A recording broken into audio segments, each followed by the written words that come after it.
যারা আমরা রেমিটেন্স যোদ্ধা বলি, যাদের উপর বাংলাদেশের অর্থনীতি দাঁড়িয়ে আছে, তাদের প্রতি আমরা আমাদের দায়িত্ব পালন করতে পারি নাই। আমি আমার ব্যক্তিগত জীবনে দেখেছি, যখন এয়ারপোর্টে দেখতাম, এয়ারপোর্টে মানে আমরা অসৎ ব্যবসায়ী হোক, রাজনীতিবিদ হোক, তাদেরকে আমরা ভিআইপি মর্যাদা দিই, কিন্তু আমাদের রেমিটেন্স আনা যারা, তাদের সাথে আমরা অত্যন্ত খারাপ ব্যবহার করি, অপমানজনক ব্যবহার করি। এটা আমার সারা জীবনে একটা খুব দুঃখ ছিল, মনে হয়েছিল যে এটা আসলে অ্যালাউ করা উচিত না। যাই হোক, সেরকম মানসিকতা নিয়ে আমরা কাজ শুরু করেছি, কি কি করা যায়। তো প্রথমে আপনাদের বলে রাখি, আমরা প্রবাসী যারা কর্মী আছে তাদের কল্যাণের জন্য কি কি করেছি। প্রথম আমরা যে কাজটা করেছি সেটা হচ্ছে, আপনারা জানেন এখানে একটা প্রবাসী কল্যাণ ব্যাংক আছে, এই ব্যাংক থেকে ঋণ দেওয়া হয়। তো আমরা এখন এমন একটা ব্যবস্থা করেছি, এই ব্যাংকে এখন সরাসরি রেমিটেন্স পাঠানো যাবে। এই ব্যাংক থেকে যারা ঋণ নিতেন তারা আগে রেমিটেন্স পাঠাতে পারতেন না, এখন রেমিটেন্স পাঠাতে পারবেন। রেমিটেন্স পাঠানোর মাধ্যমে সরাসরি তাদের ঋণ পরিশোধ করতে পারবেন। এই ব্যবস্থাটা সম্ভব হয়েছে। এখানে সিটি ব্যাংক নামে একটা বেসরকারি ব্যাংক আছে, তারা আমাদেরকে অনেক হেল্প করেছে।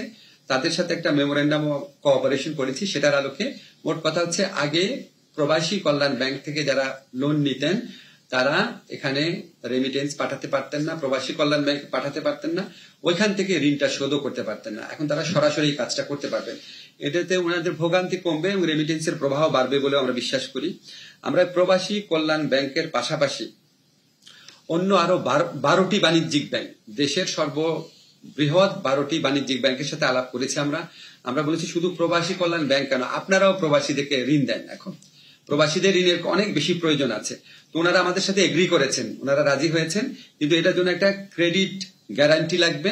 এটা বাংলাদেশ ব্যাংকের সাথে আমাদের যে সচিব মহোদয় আছে উনি কথা বলেছেন, বাংলাদেশ ব্যাংকের গভর্নর আছেন, উনি অত্যন্ত হেল্পফুল।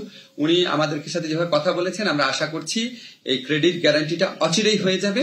আমাদের কাছে মনে হয়েছে উনি পজিটিভ। এই ক্রেডিট গ্যারান্টিটা হলে এই 12টা যে বাণিজ্যিক ব্যাংক আছে তারাও প্রবাসীদেরকে ঋণ দিতে পারবে, যেটা আগে কখনো ছিল না। এর পাশাপাশি আমরা প্রবাসীরা আমরা লক্ষ্য করেছি যে ওনারা প্রবাসী কল্যাণ ব্যাংকের যে মূল শাখাটা, এখানে আসার ক্ষেত্রে অনেকের অনেক প্রতিবন্ধকতা থাকে, অনেক দূর প্রান্ত থেকে আসেন।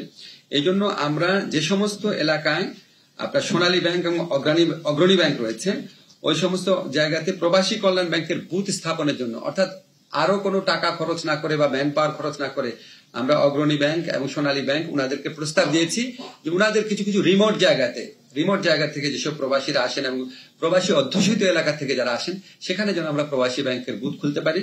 আমাদের প্রস্তাব দেওয়া হয়েছে এবং আমরা খুবই আশাবাদী এটাও হয়ে যাবে। আর সবচেয়ে ইম্পর্টেন্ট যে জিনিসটা, আপনারা জানেন প্রবাসী শ্রমিক যারা আছেন, কর্মী যারা আছেন, তারা প্রবাসের নানা ধরনের ভোগান্তির শিকার হন এবং সেখানে আমাদের দূতাবাসগুলো ঠিক মতো দায়িত্ব পালন করেন না, এই ধরনের অভিযোগ রয়েছে। আমাদের শ্রম কল্যাণ উইং রয়েছে, তারপরেও তারা ঠিক মতো কাজ করে না, এই ধরনের প্রচুর অভিযোগ, আপনারা সবাই এটা জানেন। তো আমরা সেটা খুব শক্তভাবে দেখার চেষ্টা করেছি। আমরা এই দূতাবাস সমূহে এই শ্রম কল্যাণ উইংকে আমরা ফর্ম ছাপিয়ে পাঠিয়ে দিচ্ছি যে এখন থেকে তাদের ওখানে কতগুলা কমপ্লেইন আসলো, কে কমপ্লেইন করলো, কমপ্লেইন যে করেছে ওনার ফোন নাম্বার কি, নাম কি, এবং ওই কমপ্লেইনের ব্যাপারে উনি কি ব্যবস্থা নিয়েছেন, এটা আমাদেরকে নিয়মিতভাবে রিপোর্ট করবেন।